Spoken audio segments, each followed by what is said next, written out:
renungan malam ini dan diskusi, maka kita akan bersama-sama memuji Tuhan, menyembah Tuhan yang dipandu oleh Sis Oti. Dipersilahkan. Shalom para headliners kami sekalian, pendengar setia kami. Mari kita bersama-sama memuji Tuhan, mengagungkan namanya. Mari semuanya kita mengangkat pujian yang berkata, besar dan ajaiblah karyamu. Haleluya. Yes.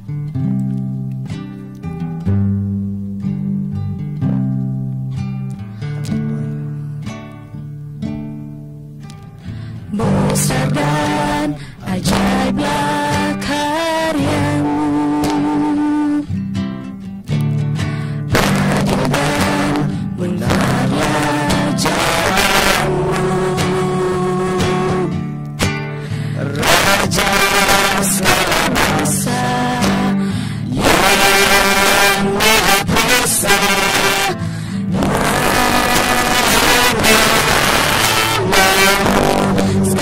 Besar dan ajaiblah karyamu, besar dan ajaiblah karyamu, agung dan mulialah namamu, agung dan mulialah namamu, Raja segala bangsa yang Maha Kuasa.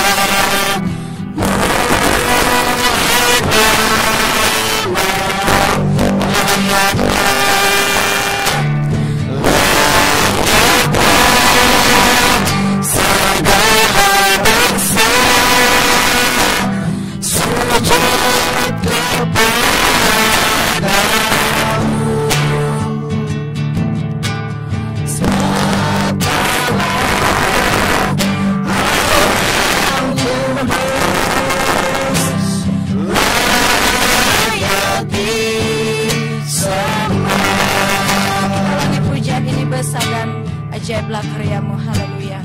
Besar dan ajaiblah karyamu, adil dan mulialah namamu, adil dan mulialah namamu,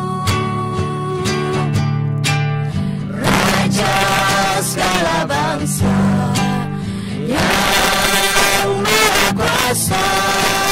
Mulialah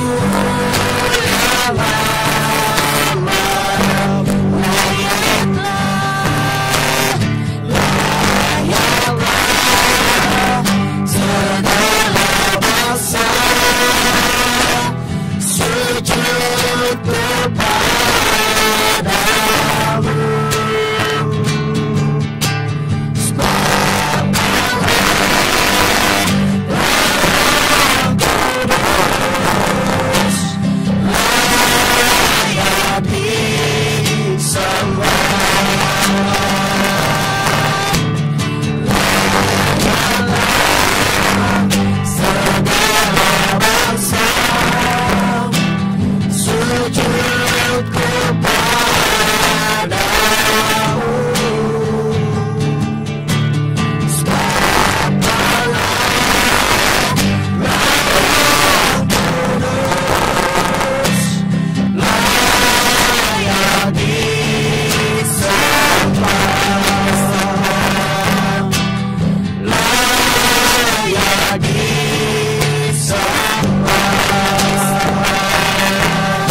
pengakuan kami Yesus, Amin.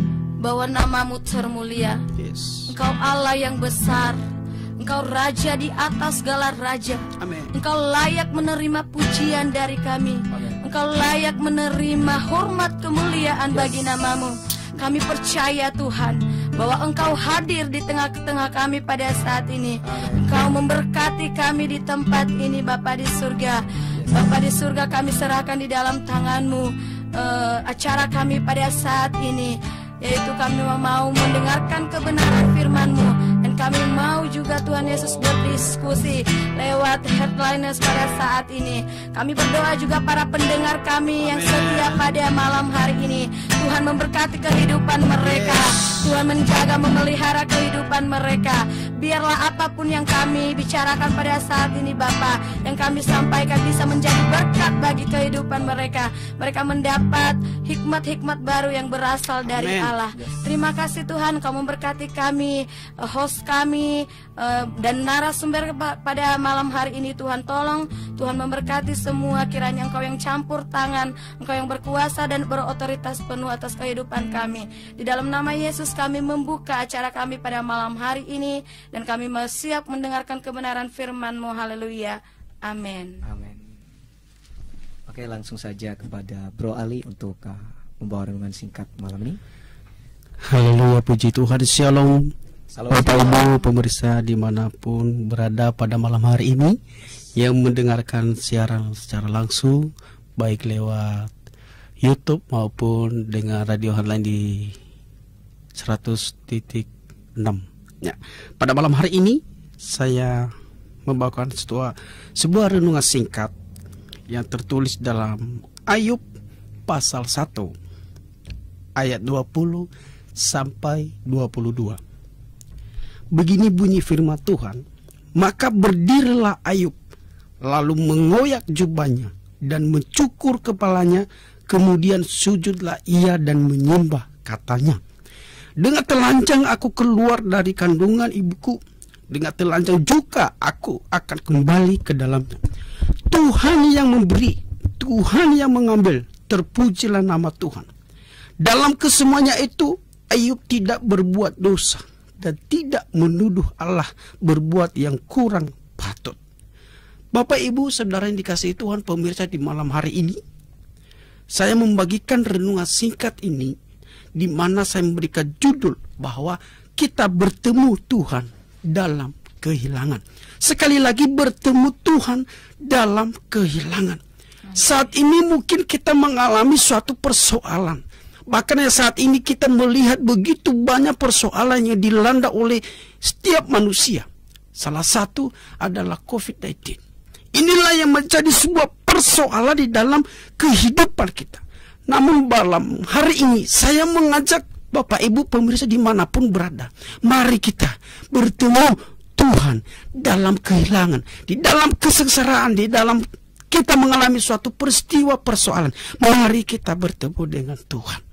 Siapa yang tidak kenal dengan tokoh Ayub ini? Ayub adalah orang yang luar biasa, di mana dia memiliki aspek kehidupan, yaitu adalah kaya di dalam secara spiritual, kaya secara di dalam material, bahkan kaya di dalam sosial. Inilah yang menjadi kehidupan oleh Ayub. Dan memiliki juga, saudara dikasih Tuhan, adalah dia seorang yang saleh, jujur dan takut akan Tuhan, dan menjauhi dari segala kejahatan. Inilah kehidupan tokoh dalam Alkitab, yaitu Ayub. Namun bagaimana dengan kehidupan kita saat ini? Ya, Ayub saja yang hidupnya saleh dan jujur di hadapan Tuhan, namun dia mengalami suatu kehilangan. Rasa kehilangan itu Bapak Ibu sangat menyedihkan, sangat sulit kita menerimanya. Namun malam hari ini saya mengajak bagi kita semuanya, Bapak Ibu dimanapun berada, dia mendengarkan siaran langsung pada malam hari ini, kehilangan itu menimbulkan aksi. Ya, sekali lagi, kehilangan itu menimbulkan aksi. Yang pertama, aksi yang kita munculkan adalah bentuk kata-kata. Kenapa ini bisa terjadi Tuhan? Mengapa harus ini yang saya hadapi? Mungkin saat ini kita kehilangan pekerjaan, kehilangan suatu kedudukan jabatan dalam pekerjaan, bahkan kita kehilangan keluarga kita. Karena apa? yang saat ini kita alami, yaitu adalah peristiwa dalam COVID-19. Ada yang sering kita terjadi barusan yang terjadi adalah pesawat terbang yang mengalami peristiwa permasalahan.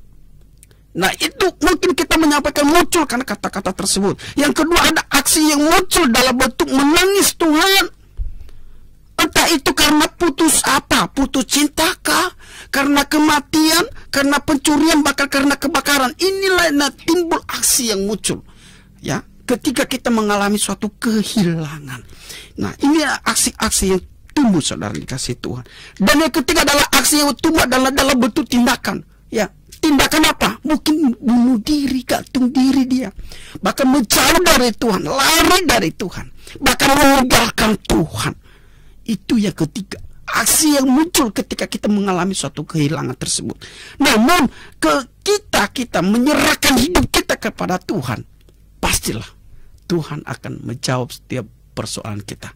Dan yang keempat, reaksinya adalah, saudara yang dikasih Tuhan, aksi yang muncul dalam bentuk datang kepada Tuhan. Nah, ini aksi yang keempat ini adalah sangat menarik, adalah datang kepada Tuhan. Dari yang keempat aksi ini, Ayub dia datang kepada Tuhan. Dia berserah kepada Tuhan. Dia memuji dan menyembah Tuhan. Rupanya benar dengan berada di hadirat Tuhanlah Ayub mengerti sampai dia mengeluarkan kalimat yang penting dari mulutnya. Dengan telanjang aku keluar dari kandungan ibuku, dengan telanjang juga aku akan kembali. Tuhan yang memberi, Tuhan yang mengambil, terpujilah nama Tuhan. Dia puji Tuhan dalam kehilangan Ayub, ia justru mendapatkan Tuhan yang luar biasa. Seperti apa?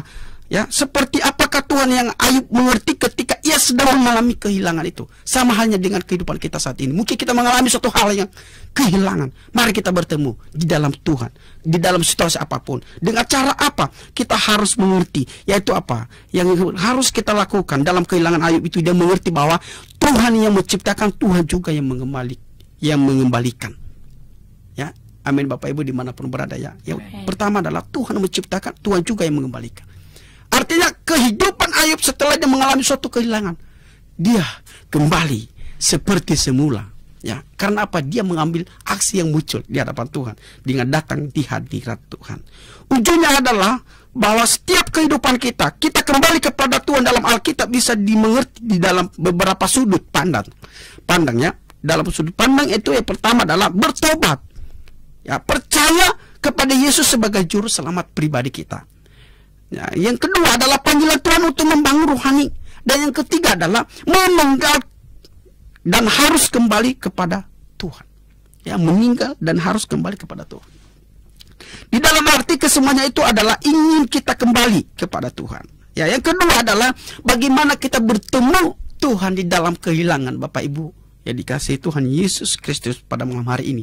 Yang kedua adalah Tuhan yang memberi, Tuhan juga yang mengambil.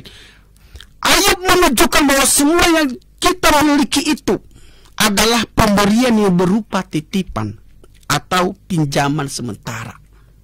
Karena itu boleh diambil kembali oleh pemiliknya sewaktu-waktu.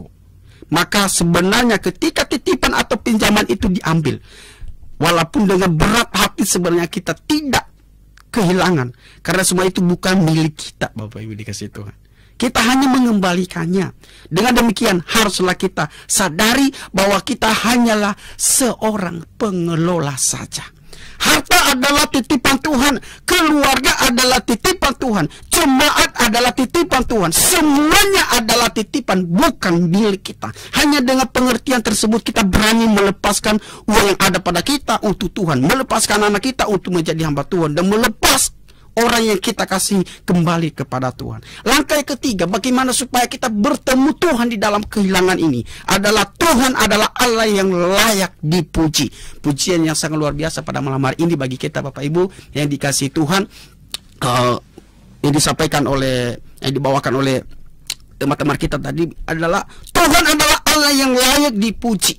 Ayub memuji Tuhan sebab ia mengerti bahwa Allah lah yang mencipta sehingga semuanya ada, Allah yang memberi sehingga semuanya tersedia, dan Allah yang mengambil sehingga semua kembali menghadapnya. Dalam kesemuanya itu Ayub masuk pada titik yang sangat penting, bahwa kehilangan membawa dia tahu bahwa segala sesuatu itu hanya pemberi, atau Allah yang lebih penting pada segala pemberian tersebut. Bapak Ibu dikasihi Tuhan, jadi kalau kita mencari sesuatu hal yang harus kita lakukan, bahkan itu kita harus berserah kepada Tuhan. Mari kita datang kepada Tuhan agar kehidupan kita layak untuk memuji dan menyembah Tuhan. Bapak Ibu dikasihi Tuhan, dengan segala keterhilangan kita, di dalam Tuhan ada jawaban. Sekali lagi, di dalam Tuhan ada jawaban. Tuhan yang membawa Ayub pada titik demi titik sehingga ia mampu berkata, dengan telanjang aku keluar dari kandungan ibuku, dengan telanjang pula aku akan kembali di dalamnya. Tuhan yang memberi, Tuhan yang mengambil, terpujilah nama Tuhan. Inilah yang ketiga hal ini yang harus kita pelajari pada malam hari ini, yang saya bagikan bagi Bapak Ibu pemirsa dimanapun berada. Mari kita bertemu dalam Tuhan, di dalam situasi kehilangan apapun yang kita alami. Mari kita bertemu dengan Tuhan dengan langkah-langkah berikut yang tadi saya sampaikan, adalah karena kita harus mengerti bahwa Tuhan adalah yang menciptakan dan Tuhan juga yang mengambil. Dan yang kedua adalah bahwa Tuhan yang memberi, Tuhan juga yang mengambil. Dan yang ketiga adalah Tuhan adalah Allah yang layak dipuji. Ambillah sikap aksi di hadapan Tuhan dengan datang dan bersyukur kepada Tuhan Yesus dan mengalami lawatan hadirat Tuhan Yesus di dalam setiap kehidupan kita. Amin. Ya, terima kasih untuk renungan singkat yang disampaikan oleh Bro Ali. Kita masuk pada diskusi kita malam ini. Perlu saya konfirmasikan kepada pemirsa dimanapun Anda berada, bahwa tema kita malam ini adalah kemuliaan bagi Sang Raja. Haleluya. Pemirsa dimanapun Anda juga berada, bisa berinteraksi dengan kami di nomor hotline kami di 081184717771. Sekali lagi di 081184717771. Bisa bertanya di sana melalui nomor yang kami sebutkan tadi.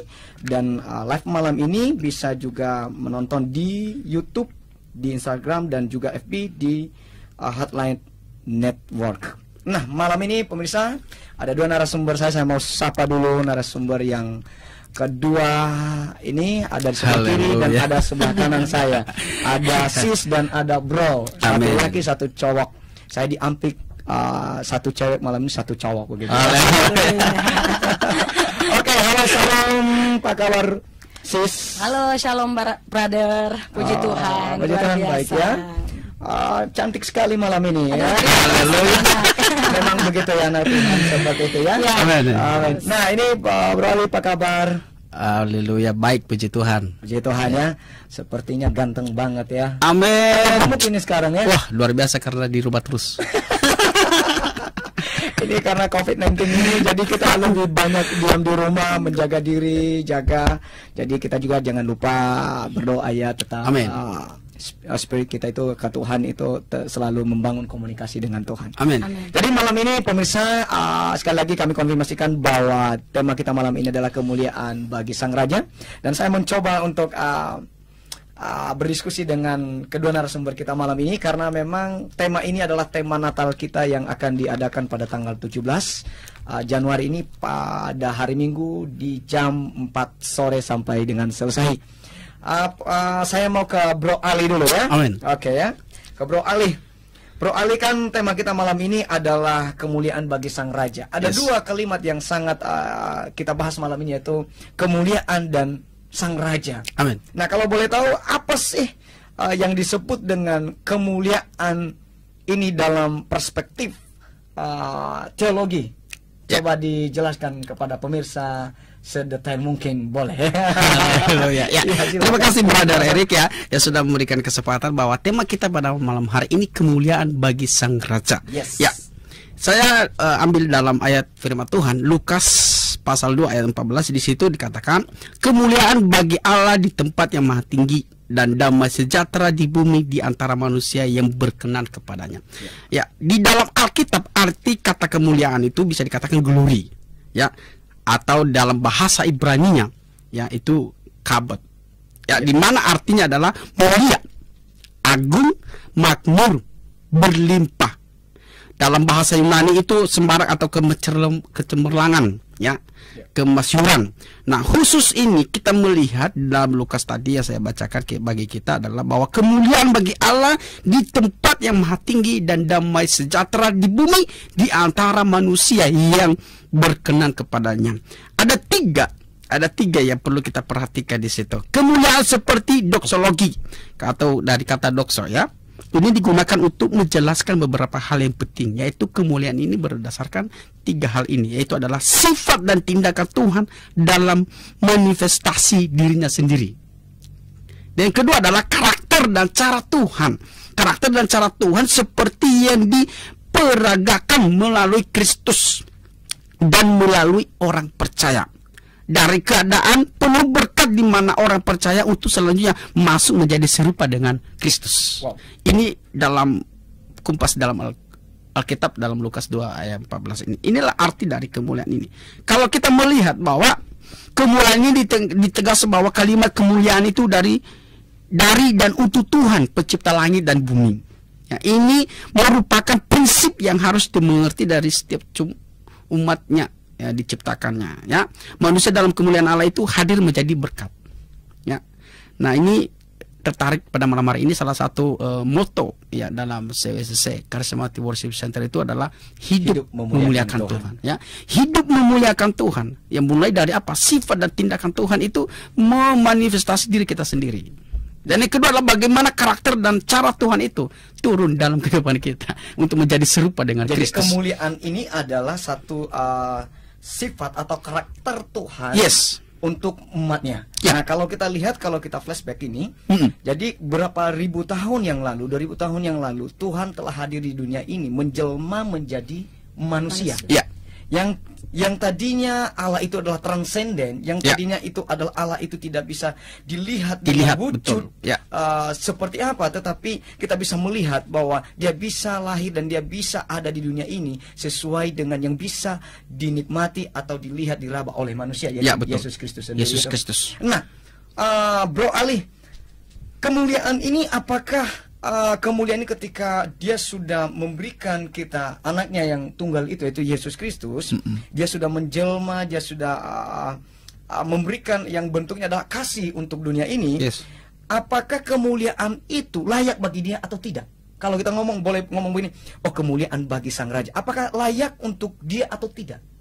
Ya, kalau kita mengatakan bahwa layak untuk kemuliaan itu Tuhan, Iya. tentunya pasti layak untuk Tuhan. layak. Karena memang harus kepada Tuhan kita ini, karena kita yang memuliakan Tuhan, Ya. bukan kita yang dimuliakan oleh Tuhan. Bahwa kita mengerti di situ bahwa kemuliaan itu hanya bagi Tuhan di tempat yang maha tinggi tadi. Iya. Bahwa hidup memuliakan Tuhan itu diwujudkan dengan apa? Gambaran orang percaya menghadirkan terang di tengah kegelapan dunia. Oh ya. Sehingga terang yang sesungguhnya itu telah datang ke dunia itu tadi Bro sampaikan adalah Tuhan Yesus. Ya, dia menebus kehidupan kita. Kalau dalam Roma pasal 16 ayat 17 berkata apa? Bagi dia satu-satunya Allah yang penuh hikmat, oleh Yesus Kristus segala kemuliaannya sampai selama-lamanya.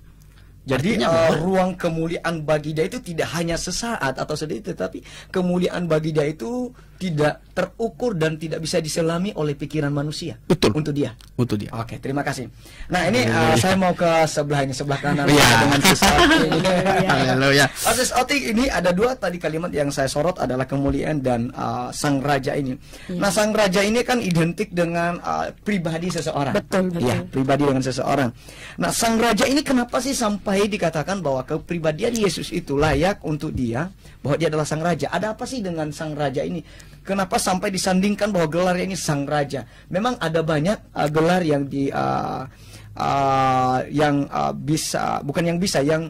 kita dengar bahwa banyak sekali gelar Tuhan itu. Tetapi satu malam ini adalah yang kita sorot adalah sang raja. Ini boleh diceritakan kepada kita sudut pandang teologinya, boleh sampaikan kepada pemirsa dan kita malam ini. Ya, dipersilakan. Baik. Tentang sang raja menurut pandangan atau perspektif kekristenan, begini brother. Ya. Kita mengetahui bahwa pada zaman bangsa Israel atau orang Yahudi kuno, mereka lebih kepemimpinan mereka adalah bangsa teokrasi. Ya, ya. Bangsa teokrasi artinya bahwa dipimpin oleh seorang raja. Ya. Sebelumnya kita mengetahui bahwa raja dalam pengertian orang Yahudi pada saat itu, brother, itu adalah yang diurapi oleh Tuhan, yang diberi mandat sepenuhnya dari Allah.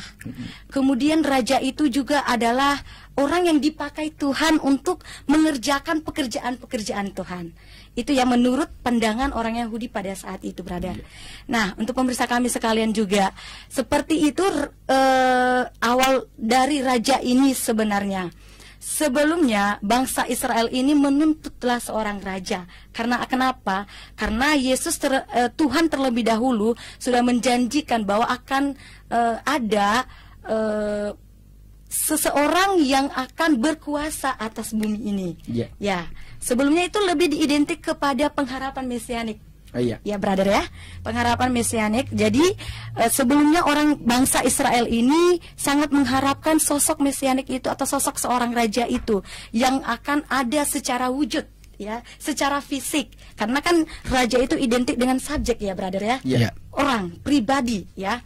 Dan karena mereka meminta itu, pertama Tuhan memberikan kepada mereka nabi, ya. Tuhan memberikan nabi, setelah itu dia memberikan, dia mengabulkanlah raja ini karena bangsa Israel pada saat itu menuntut seorang raja karena kepemimpinan yang mereka lakukan pada saat itu adalah bangsa teokrasi, ya. Dan kepemimpinan teokrasi juga yang akan diperlakukan kepada bangsa Israel pada saat itu. Dan akhirnya timbullah Tuhan mengabulkan apa yang diminta oleh bangsa Israel pada saat itu, yang akhirnya raja pertama mereka adalah Raja Saul. Ya, brother ya. Dan sesuai dengan nubuatan dengan dalam kitab Yesaya bahwa akan ada raja penasihat ajaib, dia adalah seorang raja di atas segala raja. Nah, itu kita masuk pada perjanjian baru, brother. Itu saya kutip di dalam Wahyu.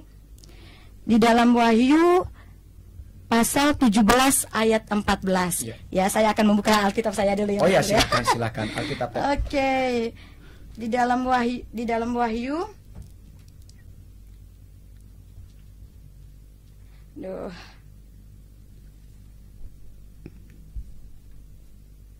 Wahyu 17 ayat 14. Boleh juga pemirsa kami membaca bersama-sama dengan kami, ya. Di situ dikatakan bahwa raja di atas segala raja dan tuan di atas segala tuan.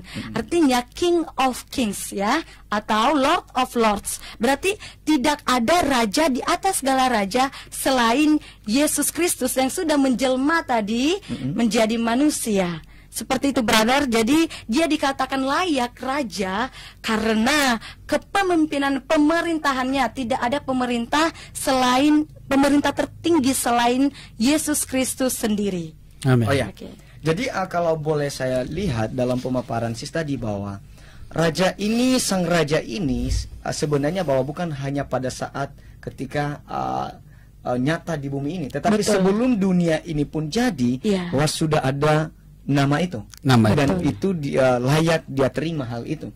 Karena segala sesuatu adalah dari dia. Dia. Jadi malam ini sis, kedua narasumber malam ini menyimpulkan bahwa arti kemuliaan dan sudut pandang teologi dan raja juga bahwa satu keterkaitan yang tidak bisa dipisahkan. Betul. Ya. Jadi karena tidak bisa dipisahkan, kalau kita boleh dalam pada zaman sekarang, apakah kerajaan yang ada sekarang ini sama dengan kerajaan yang menurut yang di Alkitabiah? Maksudnya ini adalah kita tahu bahwa ada beberapa negara yang punya raja, dan di dalam Alkitab ada sang raja. Apakah sama dengan hal itu? Oke, brother. Kalau raja yang saya jelaskan tadi, yaitu raja ini dalam pribadi Yesus Kristus, itu tidak bisa disamakan dengan kerajaan yang ada di dunia ini. Ya, itu sangat berbeda jauh. Karena kenapa, brother?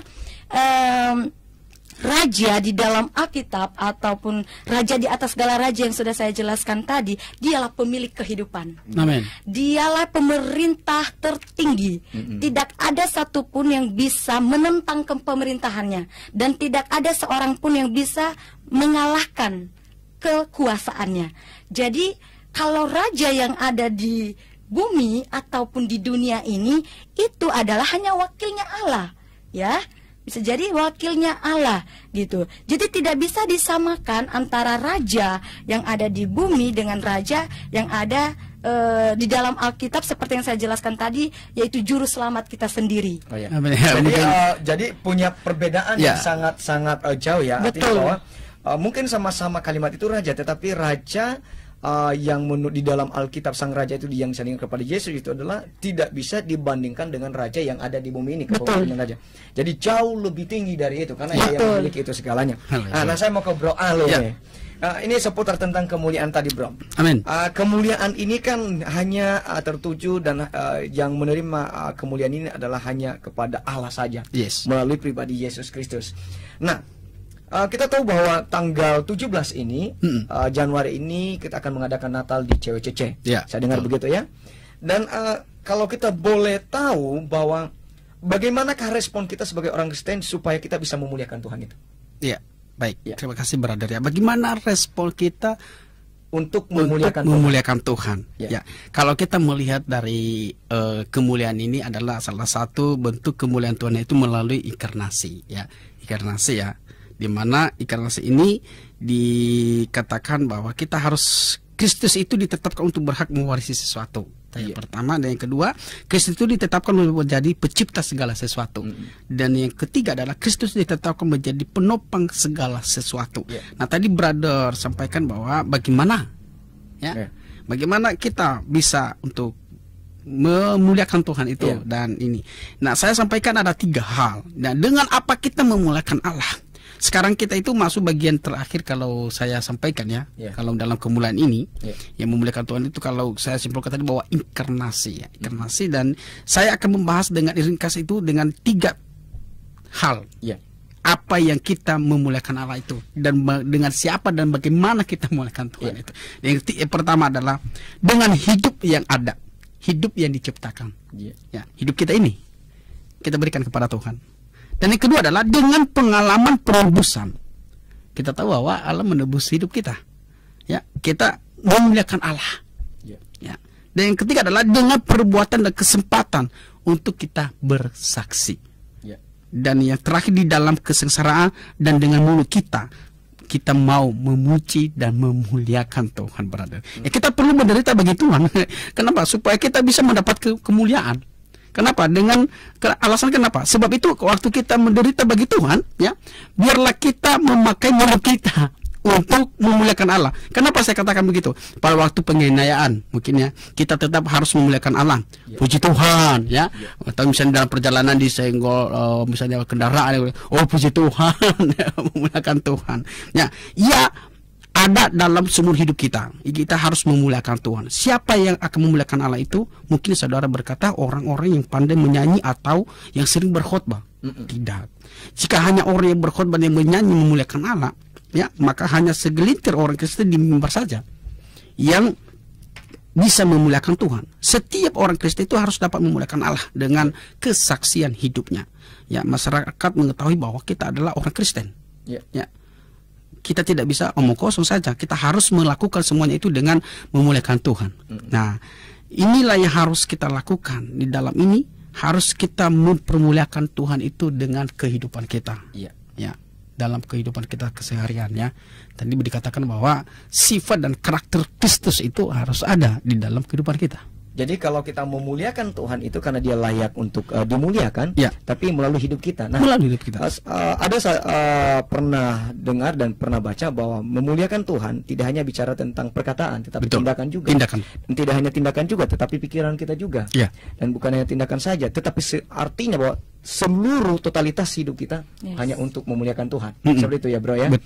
Nah, jadi kalau kita mau lihat, ada banyak kekristenan yang saat ini yang hanya mendengarkan pada saat Natal atau momen-momen tertentu, bahwa oh saya datang ke gereja, saya datang beribadah pada saat hari perayaan Natal saja. Apakah ini termasuk orang yang memuliakan Tuhan dalam cara memuliakan Tuhan saja? Ini mungkin dia datang memuliakan Tuhan hanya pada saat pas Natal atau hari raya besar saja orang Kristen. Mungkin dia gereja hanya sekali 1 tahun. Bisa saja. Tidak terhitung. Nah, ini saya nggak bisa mengatakan bahwa itu saya ngejudge itu tidak memuliakan Tuhan. Ya mungkin kadang manusia, sifat karakter manusia itu jauh berbeda dengan Tuhan. Ya kadang manusia itu ingin kedanginya itu diperlengkapi, maunya aja gitu ya. Nah, ketika dia mau datang kepada Tuhan hanya di hari-hari yang besar seperti yang tadi, yang dimuliakan Tuhan. Tapi sebenarnya itu kalau memuliakan Tuhan ini ada kemuliaan bagi Tuhan, itu sebenarnya kita pancarkan itu dalam setiap kehidupan kita dimanapun berada. Itu. Jadi mungkin dalam peristiwa yang berada sampai ke tadi ya bisa saya katakan ya itu belum memahami. Belum memahami tentang bagaimana arti kemuliaan itu. Kalau dia memang memahami, ya dia bukannya datang ke gereja pun, bahkan dia melakukan suatu tindakan-tindakan di dalam kemasyarakatan, ya memperhatikan kasih itu kepada Tuhan. Ya. Jadi memuliakan Tuhan itu tidak harus kita datang gereja, bukan hanya dalam ruang atau atmosfer di dalam gereja atau komunitas orang Kristen. Bisa juga kita memuliakan Tuhan itu mungkin kita dalam pekerjaan, mungkin dalam perjalanan, mungkin dimanapun kita berada, kita harus memuliakan Tuhan. Seperti itu ya bro ya. Betul. Oke, saya pindah ke sebelah ini. Sepertinya saya harus pindah-pindah ini. Pindah tempat tapi pindah pertanyaan. Mau juga pindah ini. Jadi sis, tadi kita dengarkan dari pemaparan Bro Ali bahwa memuliakan Tuhan itu tidak hanya di dalam gereja. Betul. Tetapi kita memuliakan Tuhan dimanapun kita berada, atmosfer apapun kita harus memuliakan Tuhan. Iya benar. Nah, jadi yang menyandang, yang layak tadi menerima gelar Sang Raja dan yang layak itu adalah hanya di dalam pribadi Yesus Kristus. Betul. Jadi di dalam pribadi Yesus Kristus ini, apakah ada enggak manusia yang bisa sama dengan Yesus? Ada enggak manusia yang sama dengan Yesus? Kepribadiannya. Kepribadiannya kita harus sama seperti Yesus, karena firman Tuhan berkata, brother, jadilah sempurna sama seperti Bapa. Ya. Dan kita harus menjadi segambar dan serupa dengan Yesus. Segambar dan serupa dengan Yesus adalah, dari segambar dan serupa dengan Yesus itu katanya artinya dalam bahasa Ibrani atau Yunani ya kalau nggak salah, imago Dei. Ya, itu berbicara bukan hanya soal fisik kita, tetapi berbicara soal kepribadian Yesus. Sifat-sifat Allah. Sifat-sifat Allah apa? Penuh dengan kasih. Sifat-sifat Allah penuh dengan pengampunan. Ya, tidak menghakimi. Gitu ya, brother ya. Jadi kita harus memang sama seperti kepribadian Yesus, memiliki karakter Yesus, sehati, sefikir, dan seperasaan seperti Kristus. Jadi hidup kita pun untuk memuliakan nama Tuhan. Betul yang dikatakan Brother Ali tadi, bahwasanya untuk memuliakan Tuhan itu bukan hanya dalam gedung atau atmosfer yang ada dalam gereja, tetapi seluruh aspek kehidupan kita. Kalau kita mau memuliakan Tuhan, karena gini brother, kita diciptakan Tuhan, menurut Yesaya itu Tuhan menciptakan kita di dalam kemuliaannya, gitu ya. Jadi ketika Tuhan menciptakan kita menjadi kemuliaannya, jadi pribadi kita ini apa? Menjadi orang yang memuliakan Tuhan, alat untuk memuliakan Tuhan. Bagaimana caranya? Sudah dijelaskan tadi Brother Ali, dan saya akan menambahkan, kita harus hidup di dalam kesucian, kekudusan dan kebenaran. Ya, ada jalurnya Tuhan. Artinya bahwa hidup kita ini tidak menyimpang dari kebenaran firman Tuhan. Makanya nanti hidup kita terus setiap harinya melakukan apa yang dilakukan oleh Yesus, karena Yesus sudah terlebih dahulu memberikan teladan bagi kita brother ya. Dia mengajarkan kita kasih, mengajarkan kita pengampunan, mengajarkan kita memberi, dan banyak hal yang Tuhan ajarkan dalam kehidupan kita. Jadi tadi sis memaparkan bahwa memang itulah yang sebenarnya kita harus serupa dengan Kristus. Tetapi kalau boleh tahu, jadi manusia itu mau serupa dengan Yesus, artinya bahwa tidak ada yang bisa serupa dengan Yesus, atau bagaimana? Kita kan manusia diciptakan segambar dan serupa dengan Yesus. yang saya jelaskan begini, brother, hidup kita itu harus segambar dan serupa dengan pribadi Yesus, karakter-karakter Yesus, sifat-sifat Yesus yang sudah saya jelaskan seperti tadi. Jadi kita harus, karena di Matius ya, dikatakan juga, jadilah sempurna seperti Bapamu. Jadi Yesus dalam keilahiannya juga kita harus memang benar-benar ya melakukan apa yang sudah diteladankan, diberikan contoh bagi kita. Ya, itu maksudnya segambar dan serupa dengan Allah ini lebih kepada sifat dan karakternya Yesus sendiri. Amin. Oke, terima kasih sis. Oke. Tadi pemaparan kedua narasumber malam ini adalah tentang kemuliaan dan sang raja. Ada dua kalimat ini, kata ini selalu kita mungkin pemirsa ada yang bertanya-tanya, mungkin ada yang mau berinteraksi dengan kami, boleh hubungi kami di nomor yang tadi kami sebutkan, di nomor hotline kami, di hotline kami di 0811-8471-771. Sekali lagi bisa berinteraksi dengan kami di hotline kami di 0811-8471-771. Nah, ini ada pertanyaan dari pemirsa ini, sis. Ya. Kedua kalimat tadi adalah, coba ya, kemuliaan bagi sang raja. Nah, kemuliaan bagi sang raja ini adalah ada orang yang memuliakan dia dan ada objek yang dimuliakan itu. Betul. Yang dimuliakan itu adalah Yesus itu sendiri. Ya. Dan yang memuliakan dia adalah kita sebagai Manusia ciptaannya. Nah, manusia ciptaannya. Nah, Betul.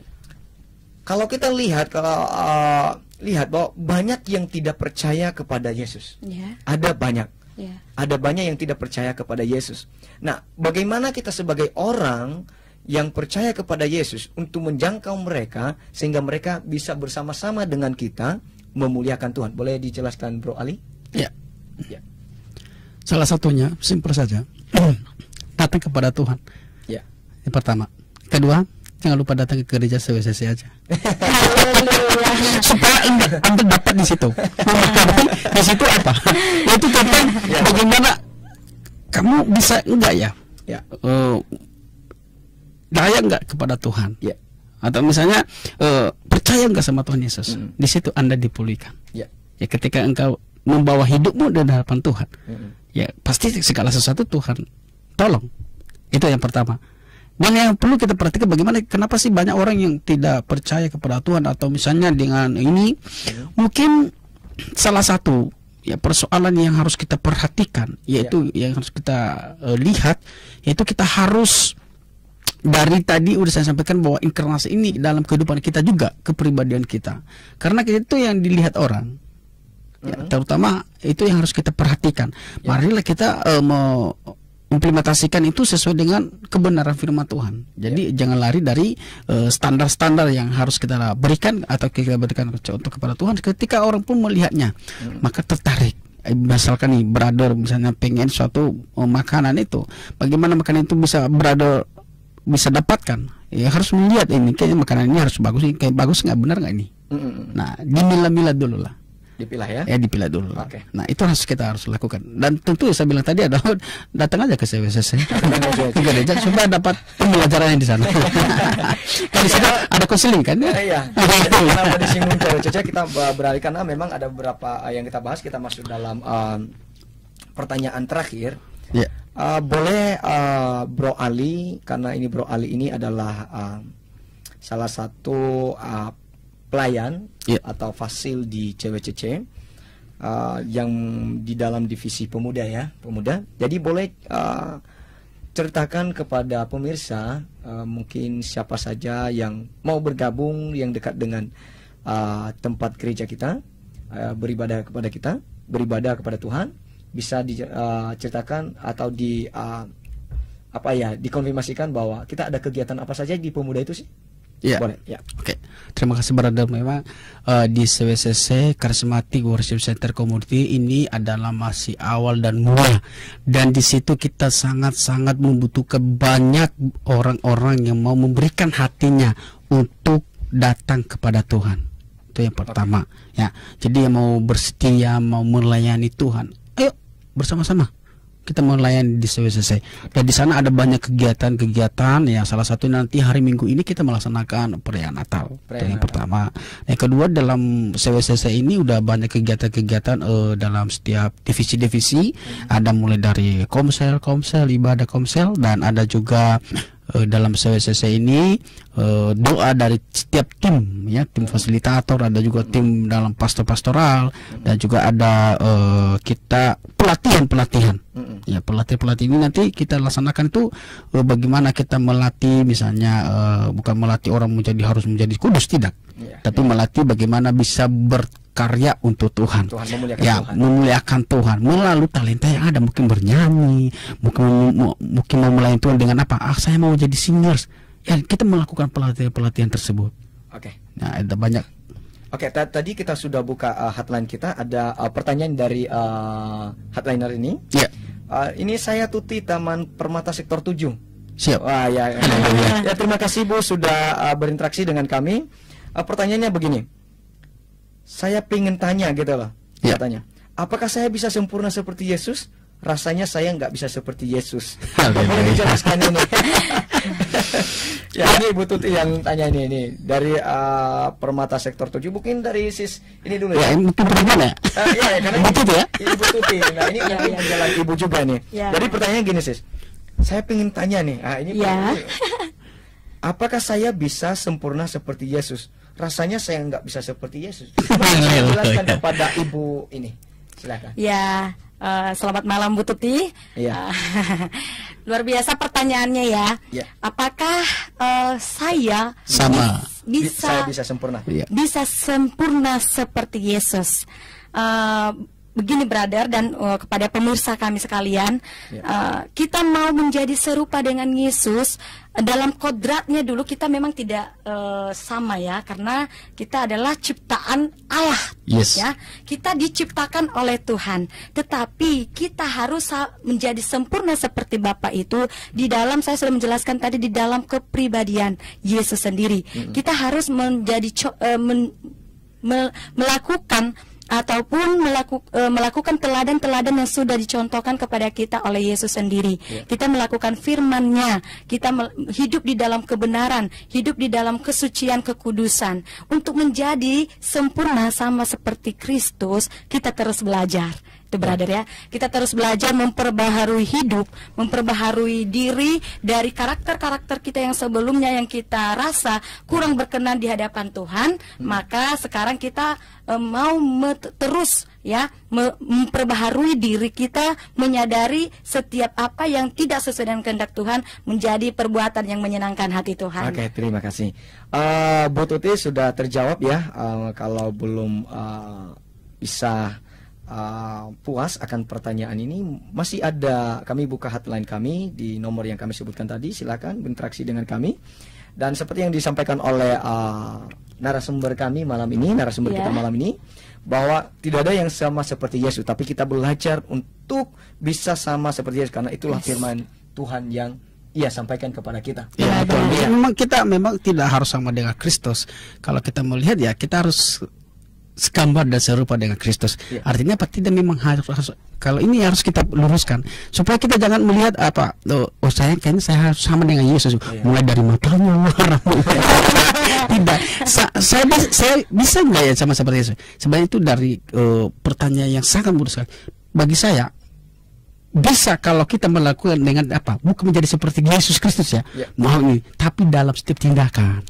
Dari tindakan itu kita kan jadi serupa dengan Kristus. Ya, iman kita itu kepada Tuhan. Kalau kita memang yakin dan percaya, pasti bisa.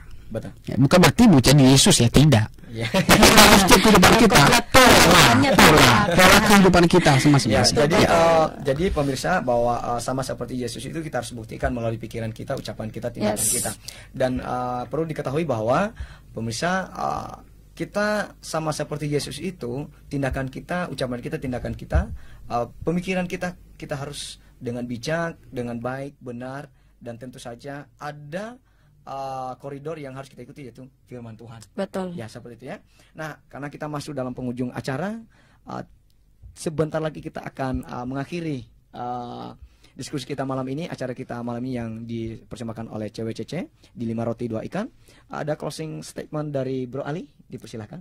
Ya, saya mau sampaikan bahwa pemirsa dimanapun berada, marilah kita hidup kita ini seutuhnya, ya. Mari kita memuliakan Tuhan. Bahwa kita harus hidup kita ini hanya untuk kemuliaan Tuhan saja. Apapun yang kita lakukan, apapun yang memang kita hadapi, kadangkala membuat hati kita kecewa, bahkan kita merasa suatu hal yang tidak menyenangkan sekalipun. Saya mau katakan pada malam hari ini, pemirsa di mana berada, percayalah dan terimalah pada malam hari ini. Jika engkau percaya meyakini itu, engkau bisa mengalami suatu mukjizat, berkat dan pertolongan Tuhan dalam kehidupan. Ya, terima kasih closing statementnya dari Sis Oti, silakan. Ya, untuk pemirsa Heartlines sekalian yang ada di rumah, kita sudah membahas tadi tentang raja dan kemuliaan sang raja. Dan sekarang saya akan menyampaikan kepada kita bahwa raja di atas segala raja hanya satu, yaitu Yesus Kristus, juru selamat manusia. Untuk itu mari kita permuliakan namanya lewat kehidupan kita, lewat seluruh aspek kehidupan, pekerjaan, dan keluarga atau orang-orang yang ada di sekitar kita. Terima kasih. Oh ya, karena kita sudah masuk dalam penutupan ya. acara, kami konfirmasikan bahwa kami dari CWCC mengadakan ibadah setiap hari Minggu di pukul 16 atau jam 4 sampai selesai, dan kami konfirmasikan bahwa kami akan mengadakan Natal di tanggal 17 Januari ini pada pukul 16 sore sampai selesai di daerah Karawaci. Jadi pemirsa bisa bisa menonton live kami di Facebook di CWCC. Itulah nama Facebook kami. Ya, bisa datang juga, tapi dengan mematuhi protokol kesehatan. Jadi Amin. kami undur diri, saya dengan Erik dan narasumber kami yang satu adalah Mrs. Oti dan Brother Ali. Mohon maaf jika ada kesalahan, jika yang kurang memuaskan pada pemirsa. Kami undur diri dan sama-sama kita akan bergandengan tangan memuji Tuhan dan mengkonfirmasikan sekali lagi, menghimbau para pemirsa jangan lupa cuci tangan, pakai masker, jangan lupa minum obat, dan juga tetap jaga kesehatan, jaga dan jarak. juga tetap jaga jarak dan tetap ada dalam lindungan Tuhan. Sebelum Amin. kita mengakhiri ibadah ini, acara malam ini adalah kita berdoa. Mari berdoa. Bapa di surga, kami bersyukur Tuhan, kami telah siaran, kami telah mendengarkan berapa diskusi malam ini dan juga ada interaksi dari pemirsa. Kami berdoa Tuhan, semua yang mendengarkan live malam ini di radio dan juga di YouTube, kami percaya nama Tuhan dimuliakan saja. Amen. Dan semua kami diberkati, yang sakit Engkau sembuhkan, yang letih sudah beban berat berikan kelegaan bagi mereka. Amen. Tuhan, yang mencari pekerjaan berikan pekerjaan yang layak bagi mereka, yang dalam studi mereka Tuhan berikan pengertian, pengetahuan yang layak dari Tuhan Yesus Kristus. Kami percaya Tuhan bahwa acara demi acara yang kami lakukan dalam seminggu ini, dan kami percayakan di tangan Tuhan. Dan kami juga berdoa untuk hal lain juga di tempat ini. Tuhan tolong, Tuhan semua jajarannya biarlah Tuhan yang menolong, dan semua hanya untuk memuliakan Tuhan. Kami undur diri, kami Tuhan, kami berpisah-pisah di tempat ini, dan kami percaya bahwa lawatan Tuhan ada dalam hidup kami. Terpujilah Engkau Tuhan, kami bersyukur dan berdoa di dalam nama Bapa, Putra, dan Roh Kudus. Haleluya. Sama-sama katakan Amin. Haleluya Tuhan Yesus.